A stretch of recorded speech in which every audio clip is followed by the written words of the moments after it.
What should have been a joyful wedding becomes a public nightmare when a mother-in-law forces a pregnant bride to crawl down the aisle while the groom stands nearby, silent and unmoved. They believe humiliation will keep her obedient and invisible, that no one will dare challenge their control.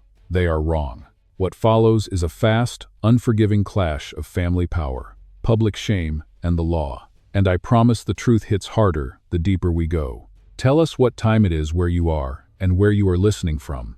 Drop a comment and stay with us through every moment. Emily Harper stood at the head of the aisle, her breath trembling despite her effort to stay composed. At 30 years old and 6 months pregnant, she wore a white maternity wedding gown designed to soften her shape, yet nothing could soften the weight pressing against her chest. The fabric rested gently over her belly, but the room's attention felt sharp and unforgiving. Crystal chandeliers cast bright light onto the white aisle runner that stretched nearly 100 feet toward the stage. The glow made the space feel sterile rather than warm, like a place meant to be observed rather than lived in. Emily's heartbeat thudded in her ears as the slow wedding music began, and more than 200 guests turned to look at her at once. Their faces blended together, but their attention was unmistakable. Some leaned forward, others whispered. A few smiled politely, unaware of what was coming. Emily inhaled carefully, reminding herself that she was not alone, that her baby depended on her remaining steady. On the stage stood Margaret Collins, 62 years old, dressed in a cream evening gown with pearls at her neck. She carried herself with quiet authority. Her expression was controlled, her posture upright, as if the ceremony were hers alone to direct. Emily felt her presence like a hand closing around the room. Beside her, Daniel Collins stood in a tailored black tuxedo. At 38, he looked every inch the groom, yet he did not move toward Emily. He stayed close to his mother, eyes forward, jaw tight. The distance between him and Emily, only a few steps, felt impossibly wide. In the front row sat Laura Bennett, 29, poised in a wine-red dress and black heels. She watched with calm confidence. Her gaze met Emily's without hesitation, cold and steady, as if this moment had been anticipated rather than feared. Margaret raised one hand, and the music stopped abruptly.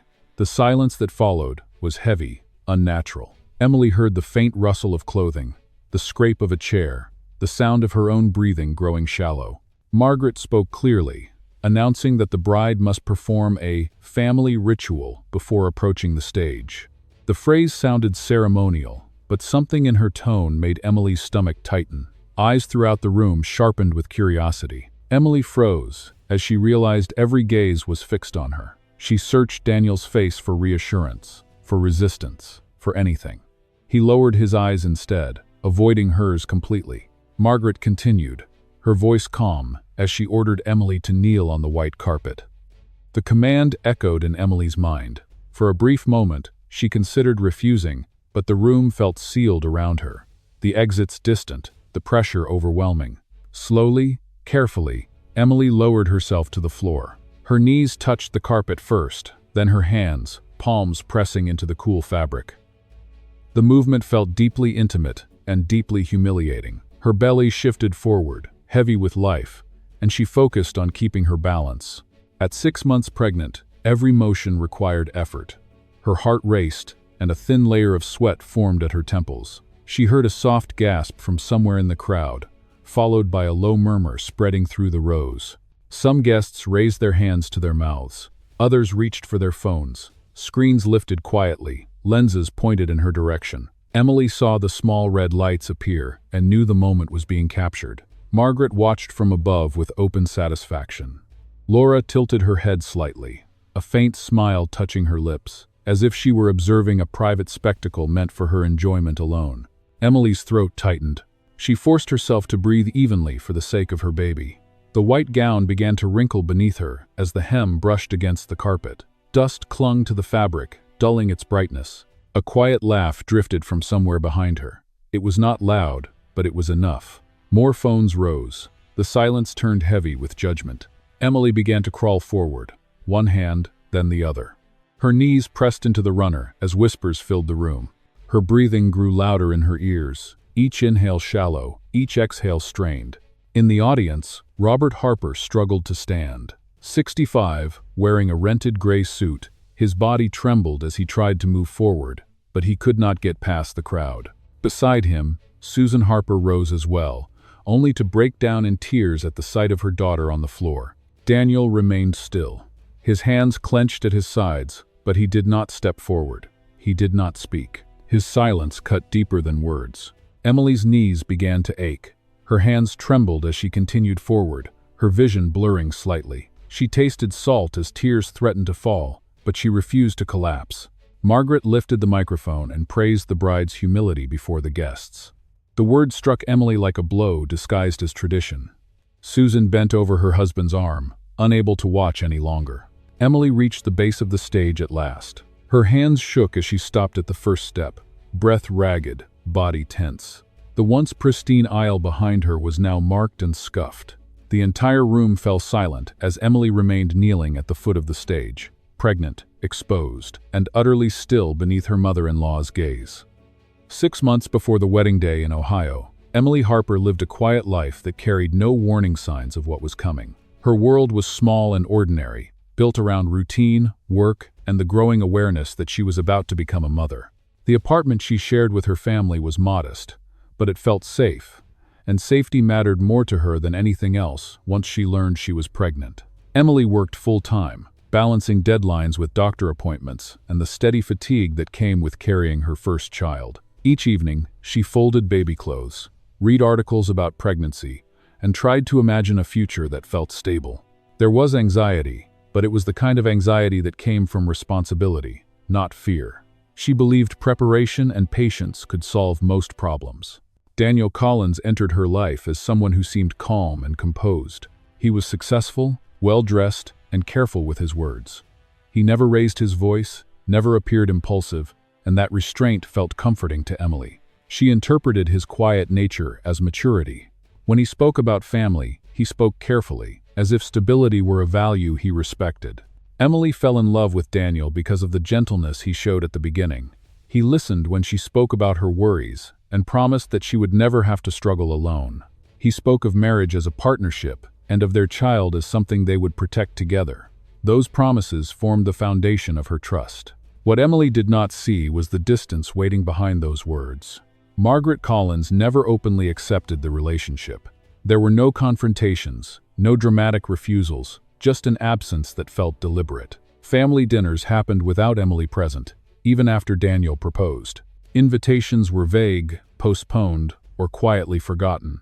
Emily noticed, but Daniel always had an explanation that softened the exclusion. Margaret viewed Emily's background as incompatible with the Collins family.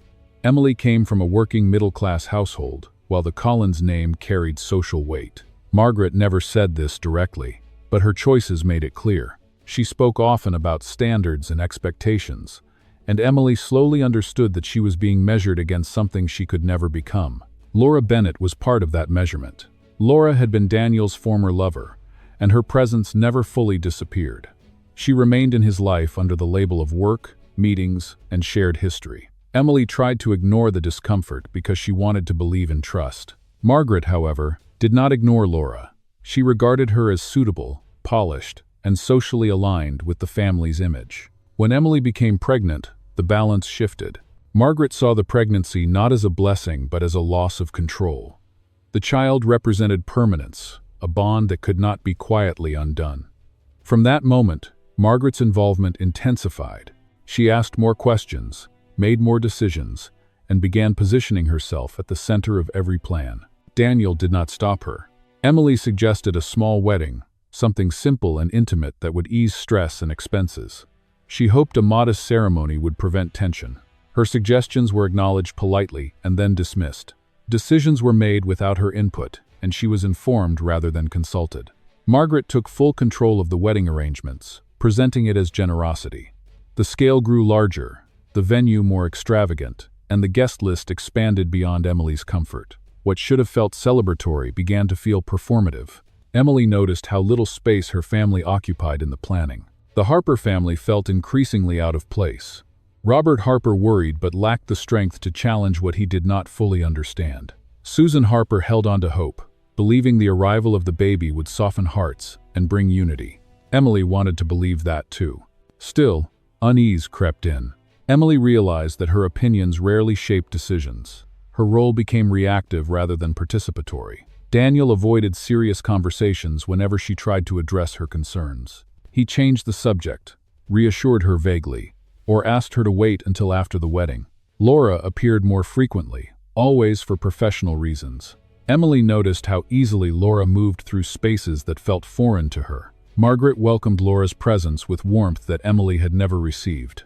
That contrast was not accidental. Behind the scenes, Margaret adjusted plans with quiet precision. Invitations were finalized, seating arrangements designed, and every detail aligned with her expectations. The Harpers were treated like distant guests rather than family. Emily felt the imbalance, but convinced herself that endurance would lead to peace. She believed that patience could fix what confrontation might break. Daniel believed silence was safer than conflict. He told himself that allowing his mother control was temporary, that things would settle after the wedding. He did not see silence as betrayal. He saw it as avoidance. Margaret saw silence as victory. Laura understood that her position remained protected, even if undefined. She sensed the power dynamics and trusted them to hold. No one warned Emily. No one told her what was being prepared. Every arrangement, every delay, every omission carried purpose. The wedding was never intended to unite families. It was designed to assert dominance. By the time the final preparations were complete, the structure was set. The venue, the audience, and the expectations all aligned toward a single outcome. Emily walked toward the ceremony, believing that endurance would be rewarded. She did not yet understand that the wedding was not a beginning. It was a stage, and the tragedy had already been calculated long before she stepped onto the aisle. The morning of the wedding began under a weight that pressed against every room of the Collins estate. The house was immaculate, filled with soft light and polished surfaces, yet the air felt tight, as if something unseen had already gone wrong. Movement was quiet, voices restrained, and no one spoke freely. Even the walls seemed to listen. Emily Harper was led into the dressing room without ceremony. The wedding gown waiting for her was white, structured, and noticeably tighter than it should have been. As it was lifted from the hanger, the fabric barely allowed space for her 6-month pregnancy. The alteration was not an accident. When Emily hesitated, Margaret Collins dismissed her concern with a flat smile, calling the discomfort motivation for a woman about to become a mother. Susan Harper tried to help her daughter into the dress with careful hands. Each tug of fabric tightened Emily's breathing, and Susan's eyes filled with worry she did not dare voice. She whispered reassurance while adjusting the seams, but her fingers trembled. Emily said nothing. She had learned that resistance only made things worse.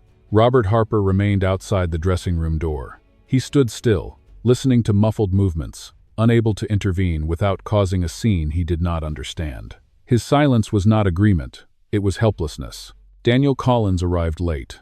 He entered the room briefly, glanced at Emily, and said nothing about her discomfort. He did not ask if she was all right. He did not notice how tightly she held her breath. He adjusted his cuffs, checked his phone, and stepped back, as if the moment did not belong to him.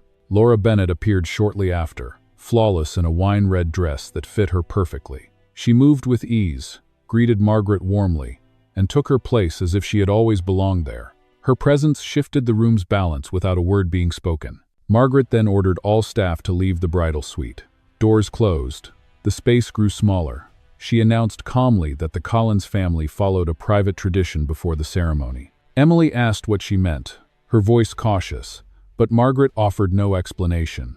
Instead, she spoke about humility, respect, and knowing one's place before entering a powerful family. Margaret instructed Emily to demonstrate submission in front of the guests. The words were delivered without emotion, as if this were a simple request. Emily felt her throat tighten. She looked to Daniel, who stood behind his mother, unmoving. He did not step forward. He did not object. Susan was escorted out of the room under the excuse of family protocol. The door closed between mother and daughter. Emily was left surrounded by people who did not intend to protect her. Laura watched from a distance, her expression composed, her lips barely curved. She did not speak. She did not need to. Margaret reminded Emily of the Collins family's reputation and the expectations placed upon those who married into it. She spoke of legacy and appearance, of sacrifice and obedience. Daniel was given an unspoken choice: and he remained silent. In that moment, Emily understood she was alone. No one intervened. No one offered support. The room was quiet except for Margaret's steady voice. When the instructions ended, they were not framed as optional. They were final. Emily stepped out toward the ceremony space with her chest tight and her thoughts heavy. The hallway leading to the aisle felt longer than it should have been. Each step required effort. Her heart pounded against the constriction of the dress, and her hands felt cold. The wedding music began, smooth and familiar, masking the tension beneath its elegance. Guests turned their heads as she appeared. Daniel avoided her eyes. Laura had already taken her seat in the front row, composed and ready. Robert and Susan sat among the guests, unaware of what had just occurred. They sensed unease, but did not yet understand its source. Margaret took her position on the platform, posture straight, expression controlled. She waited. Emily stood at the head of the aisle. Over 200 faces looked back at her. Some smiled politely. Others watched with curiosity. The silence stretched as the music softened. Then the music stopped. The room fell still. Emily Harper remained kneeling at the base of the altar, the white maternity wedding dress pressed tight against her body, her hands trembling as humiliation spread through her chest. The fabric that had once symbolized promise now felt like a restraint, pulling at her breath and grounding her to the floor beneath the platform. Every second stretched longer than the last. Margaret Collins stood above her, calm and composed in a cream-colored gown, a strand of pearls resting perfectly at her collarbone. She held the microphone with ease, her posture commanding, her presence controlling the entire room. The audience did not speak. They watched. Daniel Collins stood beside his mother in a black tuxedo, his shoulders stiff, his jaw tight. He avoided Emily's eyes, focusing instead on the polished surface of the altar, as if refusing to acknowledge what was happening might lessen his responsibility. Laura Bennett sat in the front row, dressed in a wine-red gown and black heels, leaning back with the confidence of someone who believed the outcome favored her. Her expression did not waver. She observed the scene as though it were confirmation rather than shock. Margaret's voice carried clearly through the speakers, as she spoke about humility and what was required to enter the Collins family. Her tone was measured, deliberate, and absolute. She framed obedience as virtue and submission as necessity. Emily tried to lift her head, but her throat tightened when she saw dozens of phones raised, their cameras aimed directly at her. The realization hit her all at once. This was not private. This was not temporary. This was public. Susan Harper rose from her seat in a navy dress, shock flooding her face. Her legs gave out, and she collapsed back down, unable to process what she was witnessing. Nearby, Robert Harper pushed forward, his gray rented suit creasing as he strained to reach his daughter, but the crowd and distance blocked him completely. Margaret turned her gaze toward the Harper family with visible disdain. Her eyes dismissed them as outsiders, people who had never truly belonged in this room. She stated clearly that the Harpers were merely guests, allowed to witness the Collins family's generosity, nothing more. Daniel remained silent. He did not protest. He did not step in front of Emily. He stood still, as though waiting for the storm to pass, rather than acknowledging the person being crushed beneath it. Laura's lips curved into a faint smile. Her glance toward Emily was brief but unmistakable, carrying satisfaction without the need for words. Margaret announced that Emily had demonstrated enough humility and that it was time for a final decision. Emily felt her pulse quicken. Something inside her knew that whatever came next would not be reversed. Margaret stated that, after careful consideration, she had concluded that Emily was unworthy of becoming part of the Collins family. A murmur rippled through the guests as the weight of the declaration settled.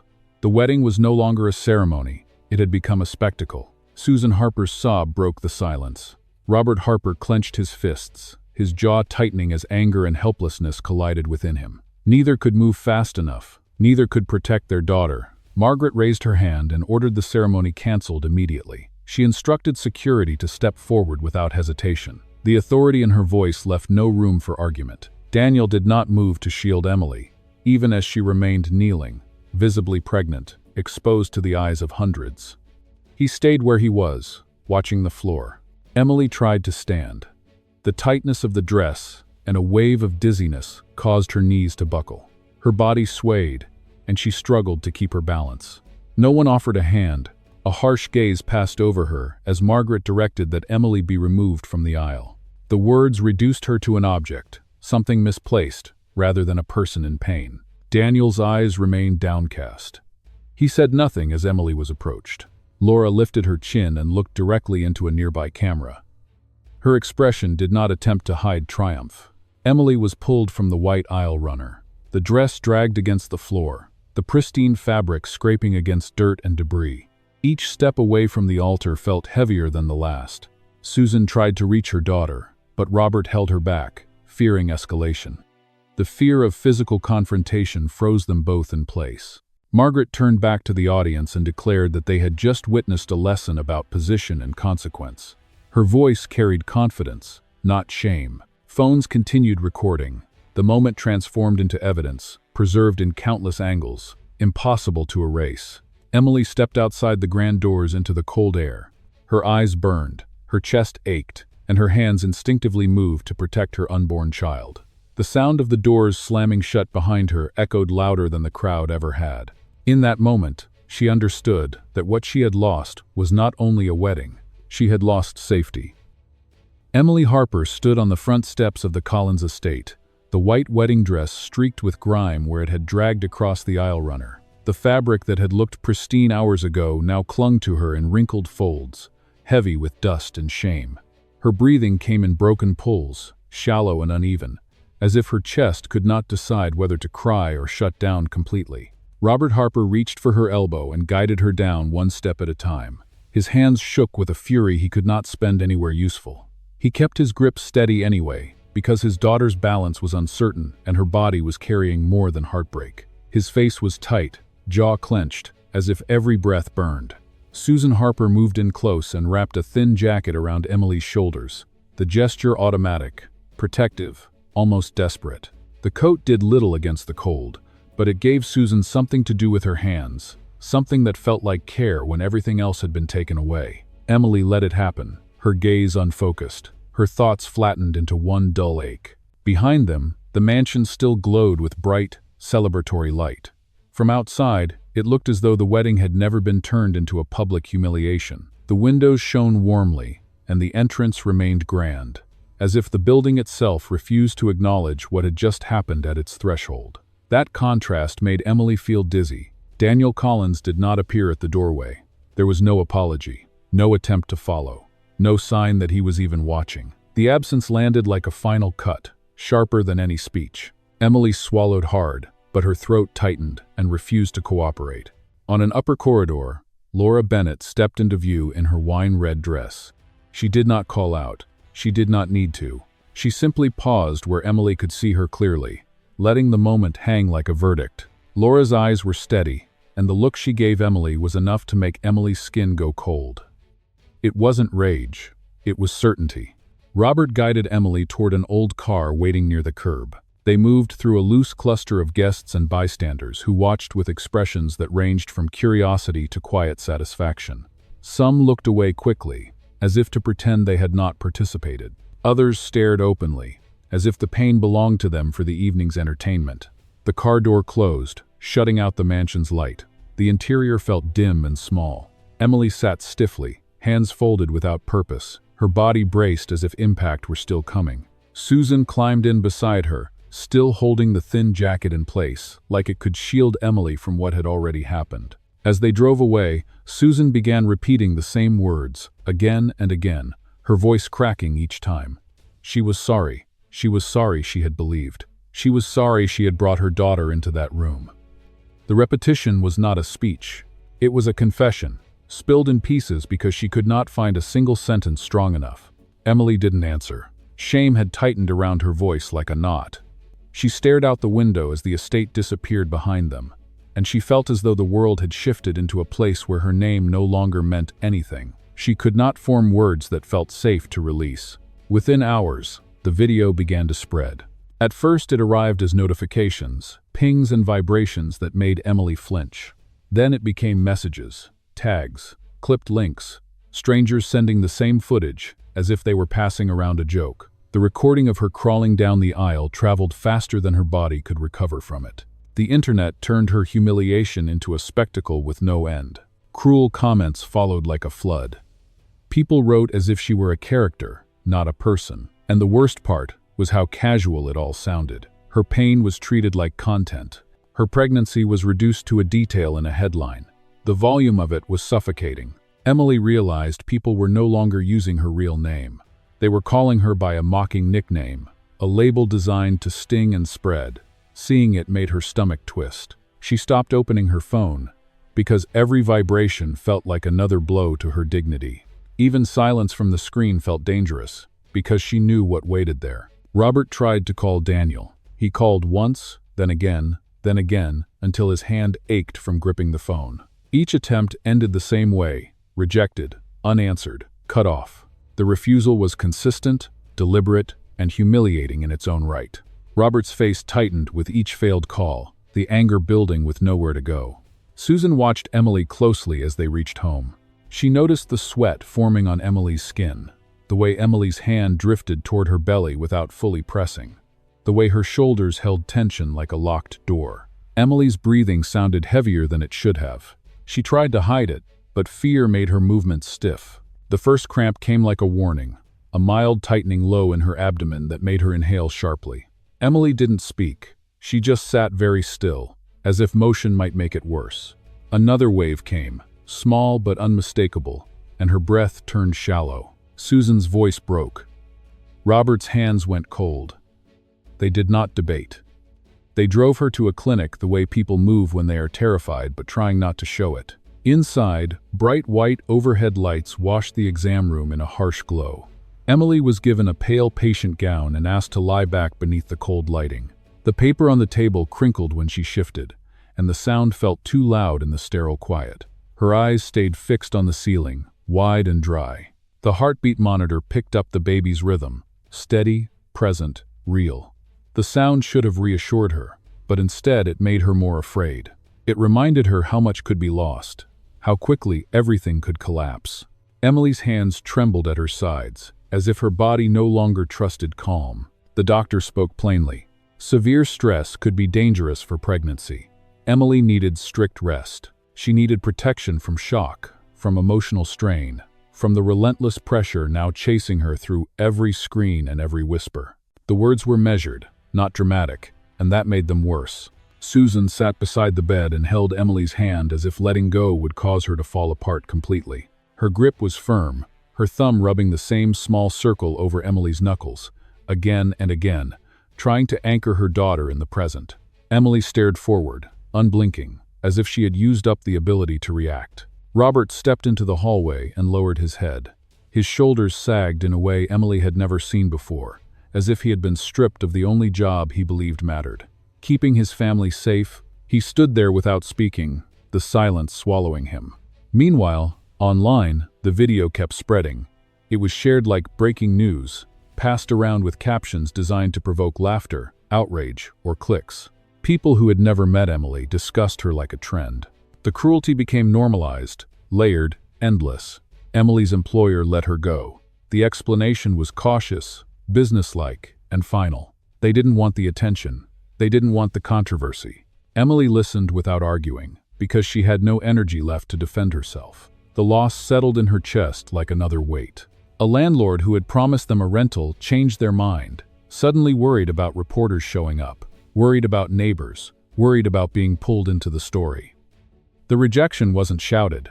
It was polite, and that politeness made it feel even more isolating. The Harper family began to feel watched. In grocery aisles, in parking lots, on sidewalks, they sensed eyes lingering too long.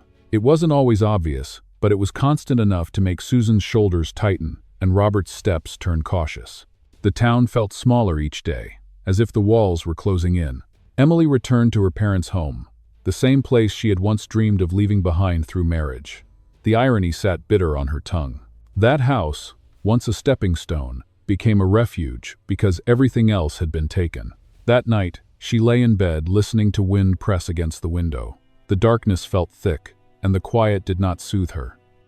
It made the humiliation replay in her mind with sharper edges. She felt buried under it, trapped beneath an image the world refused to let die. And in the stillness, Emily understood something with brutal clarity. Margaret Collins hadn't only wanted to cancel a wedding, she had wanted to crush Emily as a person. Emily Harper woke to a dull, spreading ache that made her body feel heavier than it should have. The pain wasn't sharp at first. It was persistent, low, and unsettling, like pressure building beneath the surface. Her abdomen felt dense, almost stony, and when she tried to shift, a wave of discomfort rolled through her and stole her breath. Susan Harper noticed immediately. Emily's skin looked pale, and sweat clung to her forehead in cold beads that didn't match the temperature of the room. Susan's hands moved fast, reaching for help with a voice that strained to stay steady. She called for a doctor the moment Emily's eyes fluttered open and her lips parted without sound. Within minutes, Emily was brought into the hospital and placed on an emergency bed, the thin, pale patient gown hanging loosely at her shoulders. The room was bright, with harsh white light, so clean it felt unforgiving. Nurses adjusted cords and monitors with practiced precision. Emily lay still, trying to breathe evenly, trying to keep her fear from rising too high. Outside the room, Robert Harper stood in the waiting area, fists clenched tight enough to shake. He stared at the closed door as if his will alone could keep it from delivering bad news. In his mind, the loss was not one thing. It was everything at once, his daughter and the baby she carried. The fear hollowed him, but anger kept him upright. A doctor spoke plainly. Emily showed signs of severe stress affecting her pregnancy. The words were clinical, but they hit like a verdict. Emily listened from the bed, her eyes fixed upward, and she felt the statement settle into her bones. Stress was not just emotion anymore. It was a threat with consequences. The monitor's steady beeping filled the room, a mechanical rhythm that made Emily feel smaller with each second. The bright lights reflected off metal surfaces, and the sterile smell pressed into her nose until she wanted to turn away from everything. She felt stripped down to measurements, readings, and numbers. Then her phone buzzed. Someone brought it closer, and Emily saw Daniel Collins's name on the screen. The sight alone tightened her chest.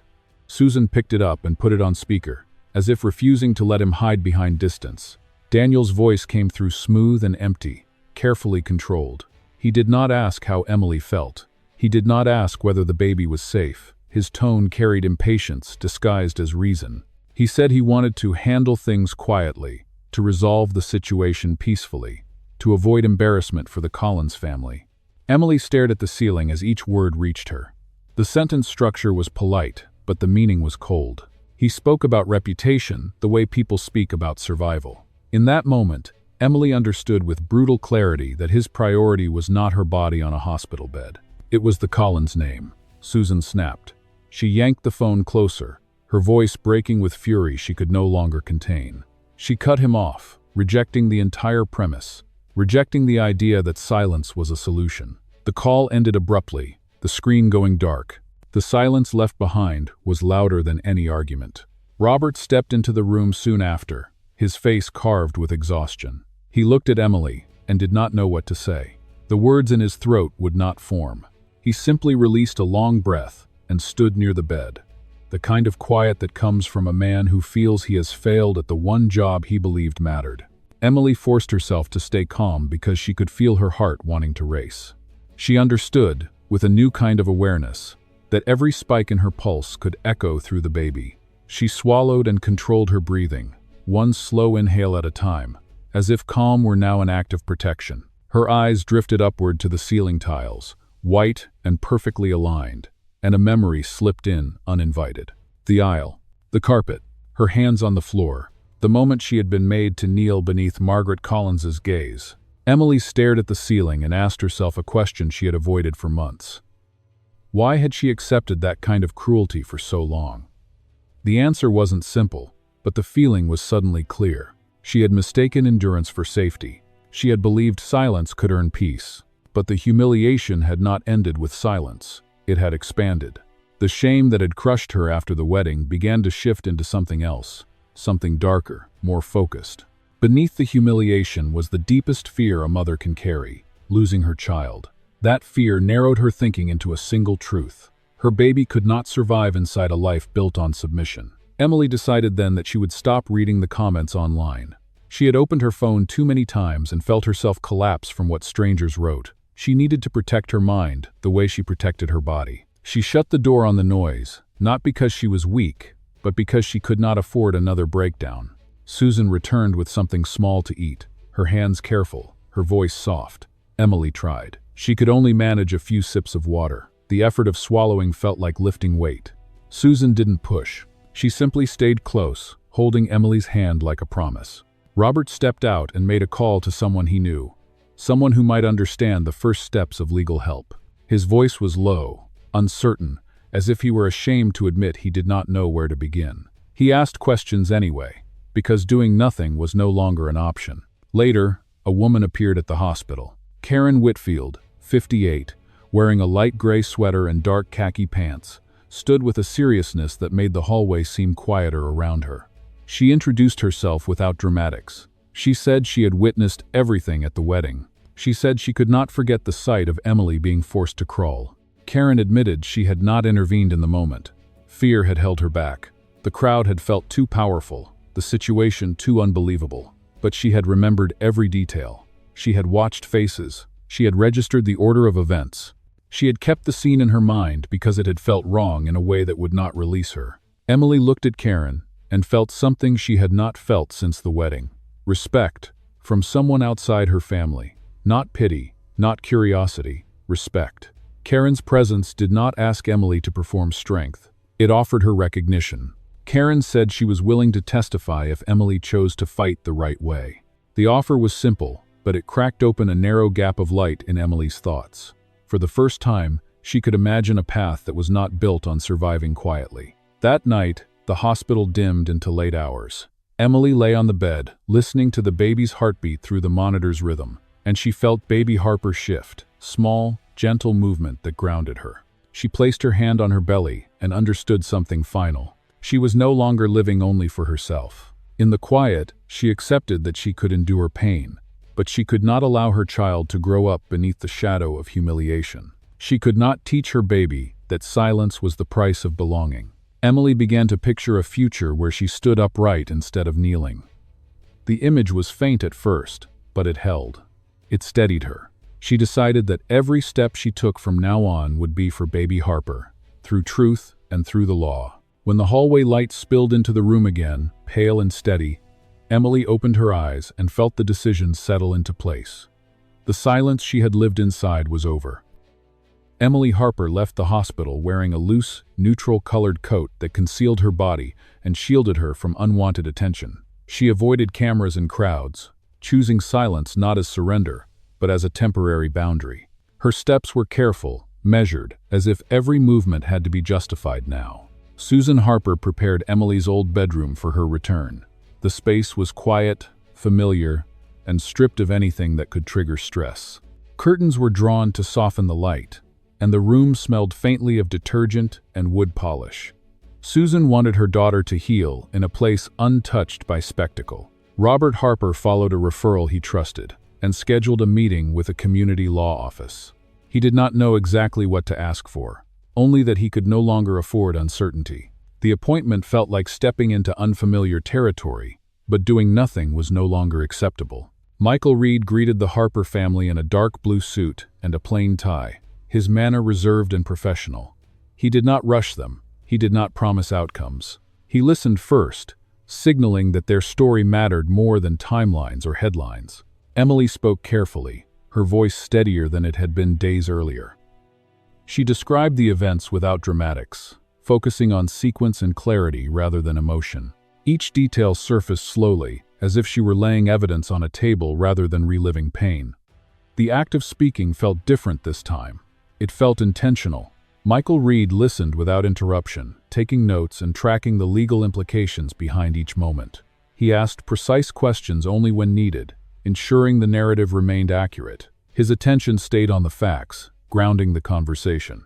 Karen Whitfield arrived at the office, wearing a light gray sweater and dark khaki pants. She brought a small notebook with handwritten observations, not prepared for publicity but for truth. She took a seat without hesitation, acknowledging Emily with a calm nod. Karen described the wedding scene with precision. She identified where people stood, how the room reacted, and the exact moment when the order was given. Her account aligned with the circulating videos, reinforcing the credibility of Emily's experience rather than contradicting it. Michael Reed confirmed that Karen's testimony supported the available recordings. The consistency mattered. It transformed isolated humiliation into corroborated evidence. Emily listened and felt the weight shift slightly. She was no longer alone inside the story. For the first time since the ceremony, Emily understood that the truth did not depend on belief alone. It had structure. It had witnesses. Michael Reed explained the possibility of filing a civil claim for intentional infliction of emotional distress. He did not simplify the process or hide the difficulty. He spoke plainly about standards of proof, timelines, and exposure. His honesty made the path feel real. Robert Harper asked about financial risk, his voice tight with concern. He had already seen how quickly stability could vanish. Michael Reed outlined options for legal support and presented costs transparently. There were no hidden promises, only clear choices. Susan Harper worried aloud about Emily's pregnancy and the toll a prolonged case might take. The concern was not abstract. It lived in every glance toward her daughter's hands and breathing. Michael acknowledged the risk without minimizing it. Emily paused before responding. She reminded herself that every decision now involved baby Harper. The thought anchored her. She asked questions carefully, weighing impact rather than fear. Michael Reed suggested, beginning with gathering additional statements from wedding guests willing to speak independently. The strategy was methodical, designed to strengthen the case without provoking unnecessary escalation. It was a plan built on patience. Karen Whitfield volunteered to reach out to a few people she remembered from the ceremony. She accepted responsibility for initial contact, understanding the sensitivity of the request. Her willingness felt steady, not impulsive. Emily took the authorization papers and read them slowly. Her hand moved across the page with deliberate care, signing her name without hesitation. The signature was quiet but firm, marking a boundary she had not drawn before. Michael Reed opened the case file under Emily Harper's name. The act was procedural, but its meaning settled deeply. A record now existed. A timeline began. Robert Harper felt something shift inside him. For the first time since the wedding, he sensed protection forming around his family, not from power or money, but from process. Susan Harper's eyes filled with tears as she watched Emily stand straight in the lawyer's office. There was no performance in her posture, only resolve. Susan did not speak. She did not need to. Emily stepped outside afterward with a different weight on her shoulders. The fear remained, but it was no longer directionless. She felt as though she had crossed a threshold, leaving behind the space where silence ruled. The media continued circling, searching for reaction. The Harper family offered none. The absence of response was intentional. It denied spectacle, without denying truth. Margaret Collins learned of the legal filing through her private advisor. The news traveled quickly within closed channels, stripped of public commentary but heavy with implication. Daniel Collins began to feel unease settle in. The quiet he had relied on was no longer protective. Emily's silence had changed shape. Laura Bennett followed the developments through online reports, the uncertainty tightening around her attention. The story was no longer static. Michael Reed sent formal legal notice to the Collins family. The document was clear, factual, and unemotional. It did not accuse loudly. It stated intent. Emily read the notice once more before it was sent. The language was restrained, precise, and unfamiliar in its authority. It did not humiliate. It asserted. Karen Whitfield reminded Emily that truth required time to hold its ground. She did not promise speed. She promised steadiness. Emily closed the file and took a breath that felt deeper than it had in weeks. The road ahead was long, but it existed, and she chose to walk it to the end. The civil hearing was scheduled for a bright morning at the county courthouse, the kind of day when light poured through glass doors and gathered on polished floors. Cameras waited outside, their presence felt even before they were seen. Inside, the building held its breath, quiet and formal, as if it understood the weight of what would be spoken within its walls.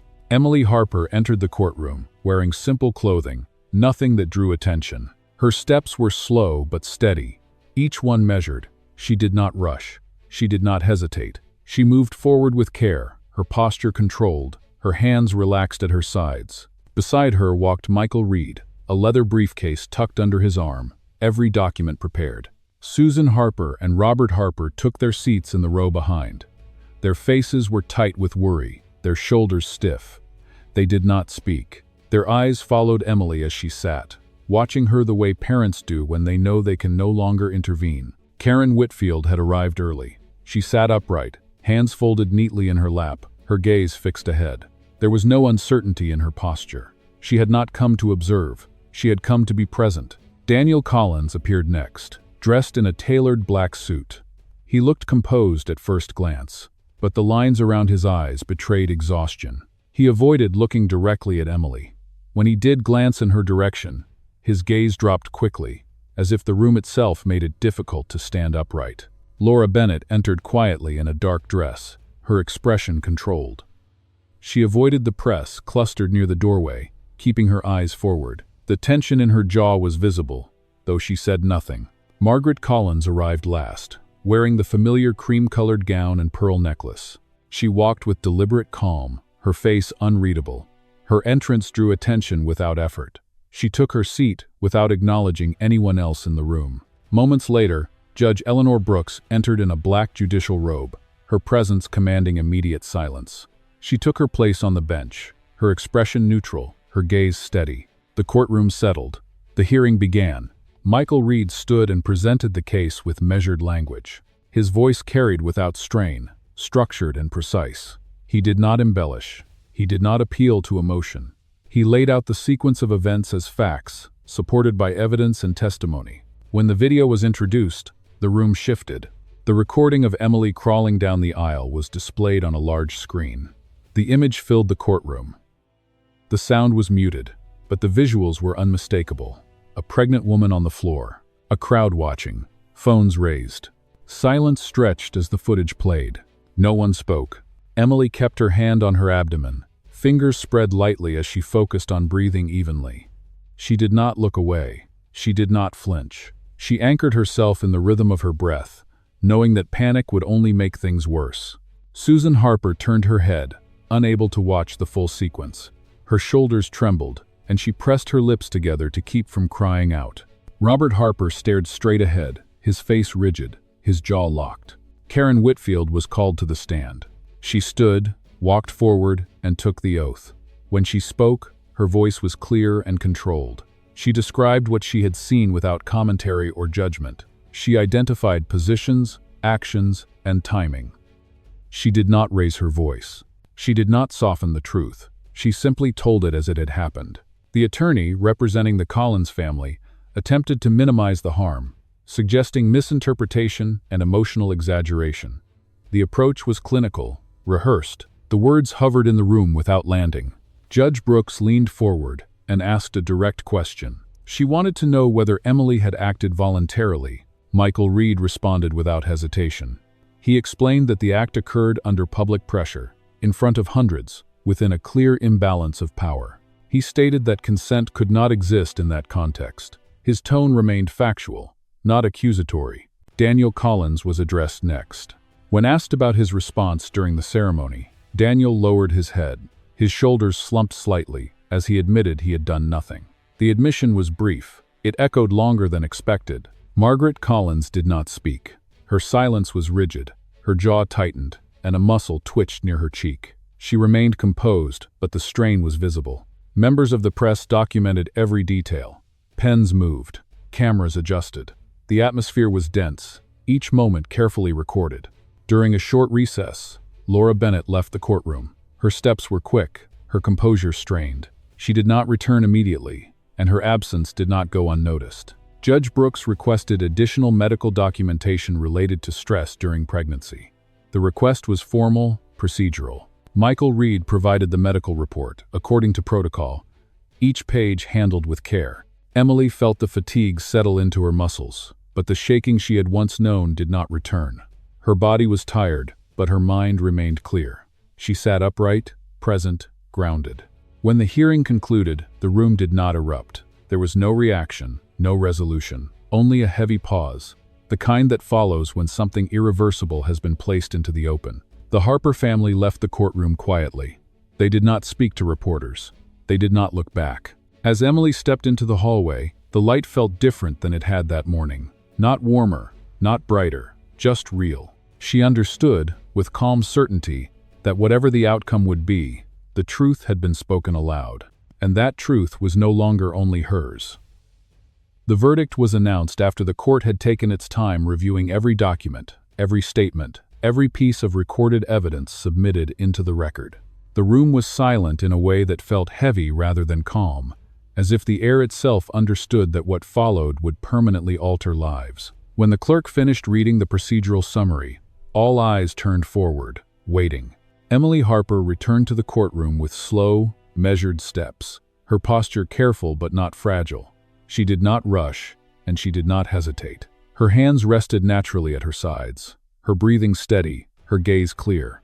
There was no fear in her expression now, only focus. The weight she carried was visible, but so was the strength beneath it.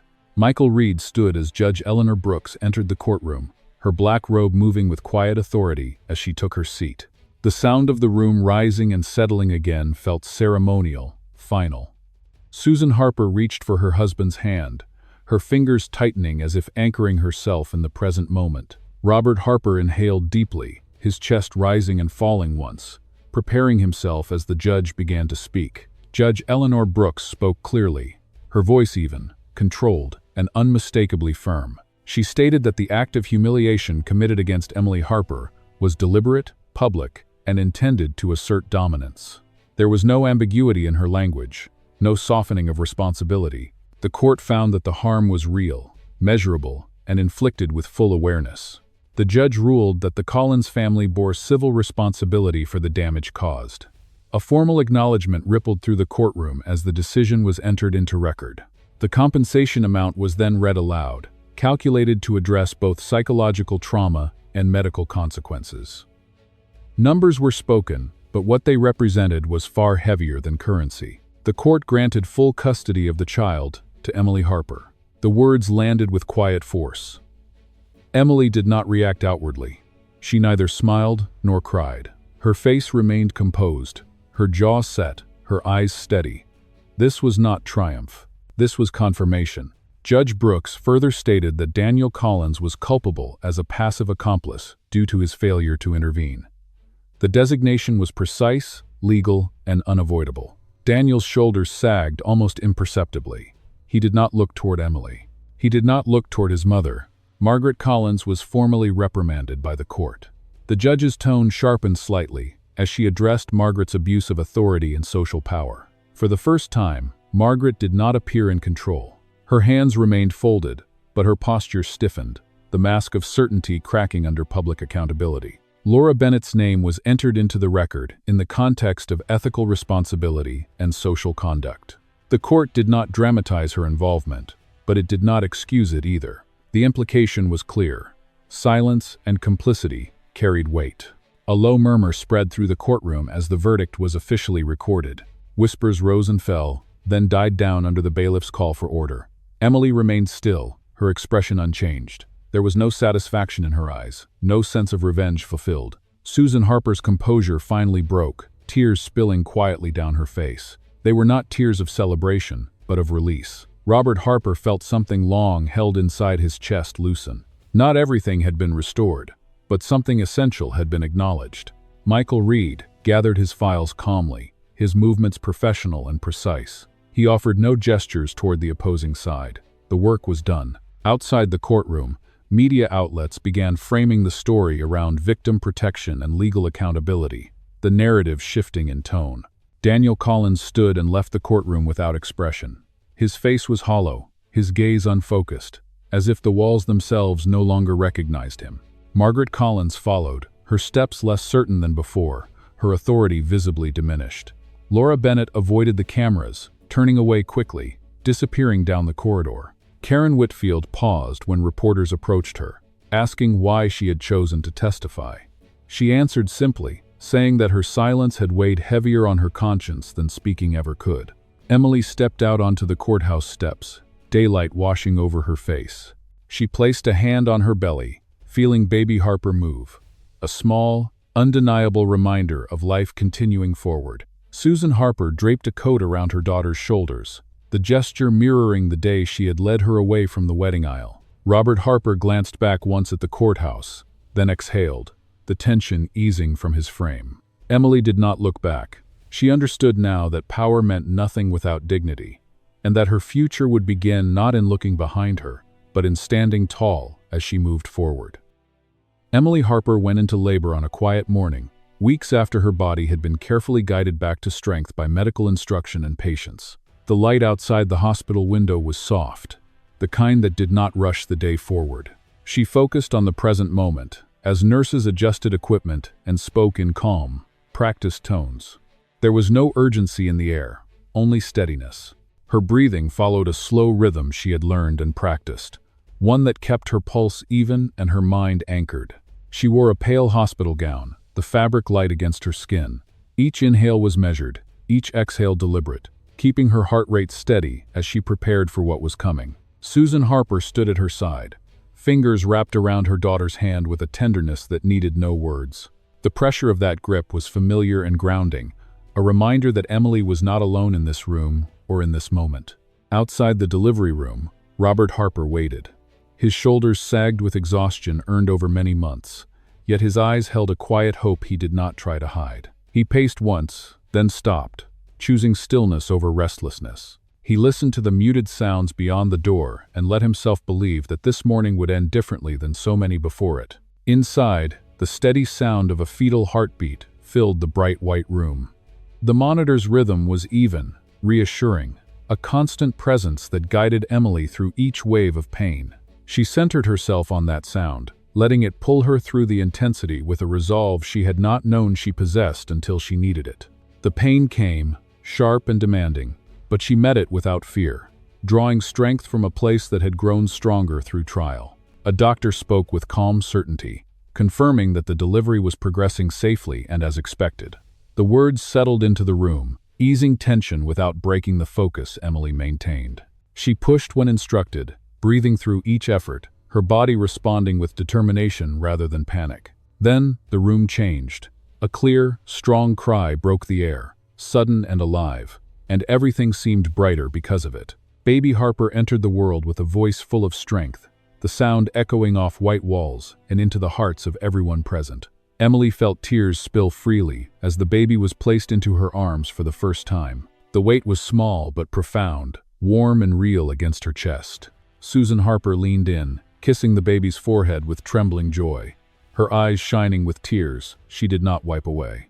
In the hallway, Robert Harper turned his face aside, pressing a hand to his mouth as emotion overtook him. He allowed himself a moment to cry, a release he had postponed for far too long.